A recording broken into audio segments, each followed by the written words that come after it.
Geo, you ready for us? Yeah. I'm ready.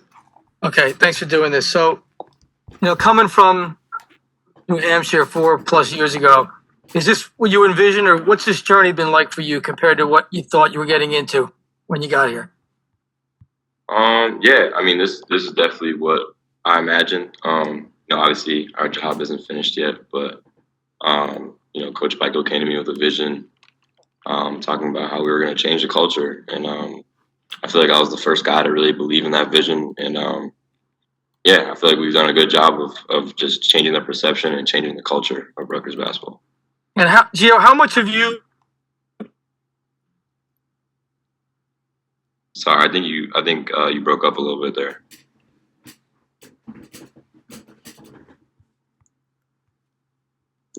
We'll go over to Cratch while Joey tries to get back on. Gio, a lot of people would say that you're kind of the face of this whole Rutgers renaissance, that you're the guy who's always going to be remembered as kind of who took the first step with Peichel. What does that mean to you, I guess? And I guess how would you want people to remember your legacy at Rutgers whenever it kind of comes to a conclusion? I would say that, if people call me the face, it doesn't mean too much to me. What I want my legacy to be is just to be a winner. That's what I want to be known for. I feel like at the end of the day, winning is just the most important thing of the game. Either you won or you didn't, and that's what it comes down to. That's the type of game that we play. But being known as the face, that's not something that I'm really too worried about. I'm just worried about winning basketball games.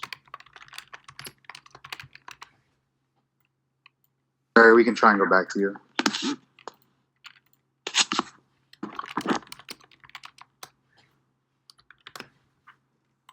All right, sorry, Jerry. We'll move on to Steve Politi.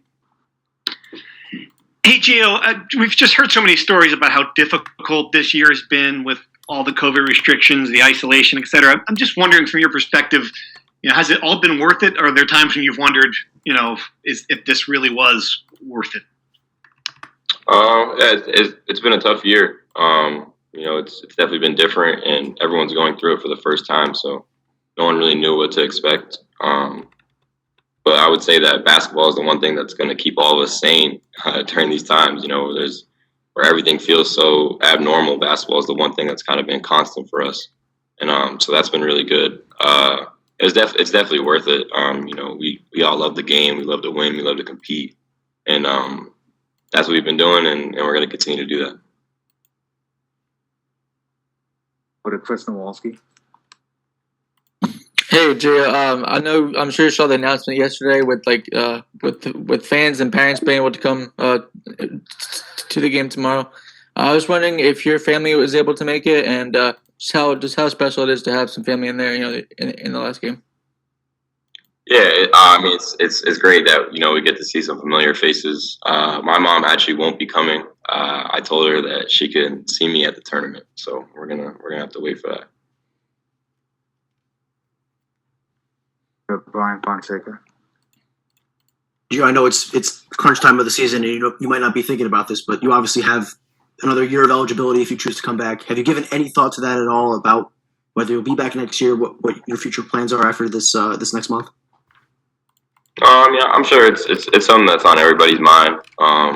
But we got to keep our feet where we're at right now, honestly, and just focus on finishing this year before we start thinking ahead. So right now, I'm just focused on this team, this unit, and just trying to win these games. Over to JP. Gio, kind of a two-part question here. First of all, last year you guys only had one loss at home. This year you have 4. I'm not making excuses.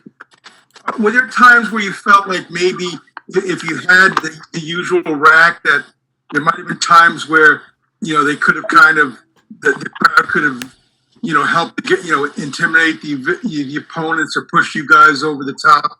And the second part is, you talked about before about how you'll see them at the tournament. How tough is it right now? I mean, to not look ahead and to finish the business, because you guys pretty much knew you were in last year and it got taken away. How do you keep from just, focusing one game at a time like Coach says? Yeah.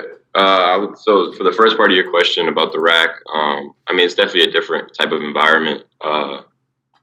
When we'll get a big dunk or a big block or a big hustle play, and we don't really have the crowd on our side. That's definitely tough. But I know it's tough for other teams in our away games too. So I feel like it goes both ways. And sometimes it makes the game a little bit cooler because then it really just comes down to who's more talented, who's gonna do certain things during a game. So it changes the game a little bit. It's definitely a different type of game with no crowd. Sorry, I don't remember the second part of your question. Oh, sorry. Yeah. Well, actually, about the tournament. You guys, like Nick was saying, you guys pretty much knew you were in after you beat Purdue, and then they pull you off the court in Indy, and just the unfinished business. How do you keep from looking ahead to that and just finish out the season the right way? How do you guys keep from thinking about the NCAAs right now? Yeah, we just have to take it one game at a time. That's really the only thing. We have 3 games left. We were in a similar situation last year. We faced adversity all year. This year, been some tough losses. Little losing streak, but you can't control the past, and then you can only control what's in front of us right now. So we have to take it one game at a time. We have 3 games left. Thanks. We'll go over to Sarge and then Aaron Brightman. Geo, was there one moment at home over these last 4 years that that stands out in your mind? A buzzer beater, maybe. A big play. Was there one game, one moment that kind of stands out in your mind, reflecting back? I would say the Seton Hall win at home my freshman year was probably the most fun moment I've had. Just we really didn't win a lot of games that year, but you could kind of feel. I don't know how to. You could feel Rutgers Nation was more supportive of us after that game. Like you could tell that people were starting to believe in us after that, and I think that game just is the most special to me. Geo, how much does the way you guys as a team finished last season help now with the situation you're in for going down the stretch of this season? And then also, how is being on the court, is it still easier to be carefree and kind of be focused with all that's going on, or has the grind of this season been harder to kind of be loose on the court as the season's gone on? I would say for the first part of your question, just being in the situation before definitely helps us, having veterans, guys who know how to handle these types of situations. I think that puts us in a great spot for these next 3 games, as long as we're focused and locked in. Could you repeat the second part of your question? Sorry. Sure. Just with everything that you've had to deal with off the court, has it made it harder when you're on the court to kind of have that, retreat from everything else and kind of be more carefree like you guys have been in the past? I wouldn't say so. I feel like basketball is kind of our escape. When we're playing basketball, that's what we're thinking about. We're thinking about being on the court, having fun, competing. This is what we came here to do. I wouldn't say that the outside world really affects that.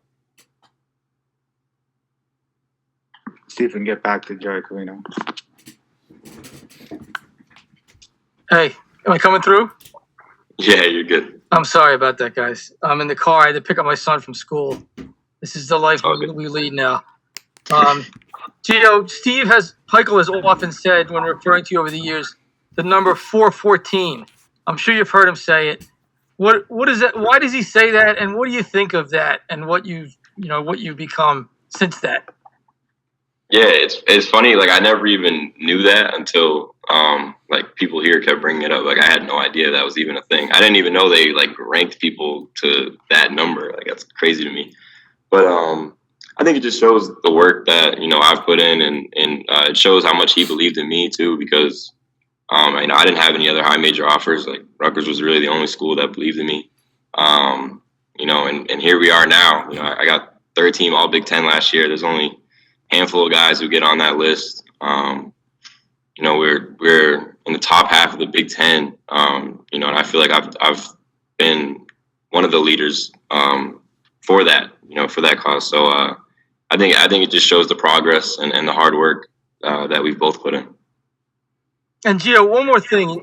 I know you already answered a question about next year, but beyond next year, like beyond basketball, what do you want to do? I mean, you seem like the type of guy who could make a difference in the world. Do you have any idea what you'd ultimately like to be? I mean, ultimately, I've always wanted to be a basketball coach. I feel like I'm actually a lot better at teaching the game than playing it. I've always said that, but yeah. I mean, I don't know. I feel like I'm definitely outspoken, maybe a little too outspoken at times. So, but that can be a good thing too. So, I mean, I'm really honestly not sure right now, but I would say ultimately, definitely, I want to be a basketball coach. I love teaching the game. Thanks a lot. Thanks. We'll go to Steve Politi and then Richie. Hey, Gio, we're almost at the 1-year anniversary of getting pulled off the court in Indianapolis at the Big Ten tournament. I'm just curious what you remember about the night before, what you remember about being out there when it happened. What sticks out in your mind? Yeah, so, oh man, I was just talking about this the other day. The night before, we were watching the Nebraska game when Coach Hoiberg got pulled off the court for being sick. And, at this time, we didn't really know what COVID was, but, it started to get very serious very fast because the Rudy Gobert thing had just happened. So we all didn't think we were going to play. Like, we had that in our minds when we went to sleep. But then we got up and we took the bus over to the game. We started warming up. Still, like, you could see it on Michigan's faces, our faces. Like, neither of us thought we were going to play the game, but we kept warming up, going. And then they took us off the floor with like 5 minutes left in warm-ups.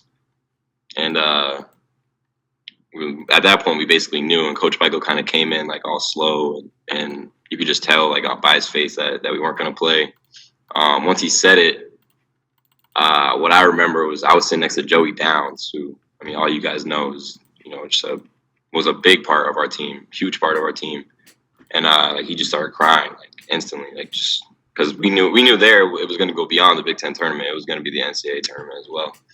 And, just thinking about all the hard work that he put in while he was here, him, Quasi, Shaq, like that just really hurt us.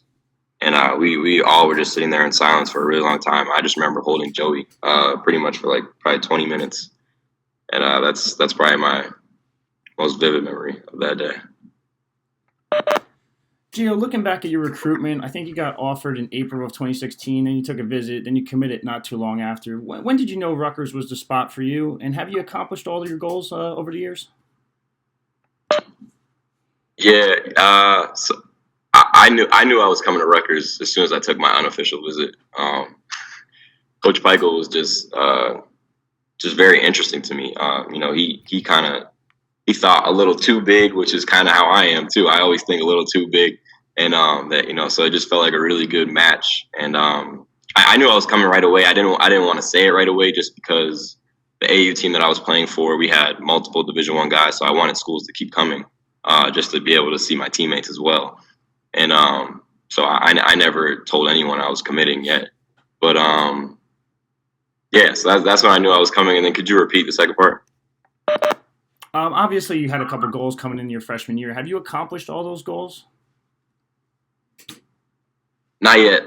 We got to go to the tournament.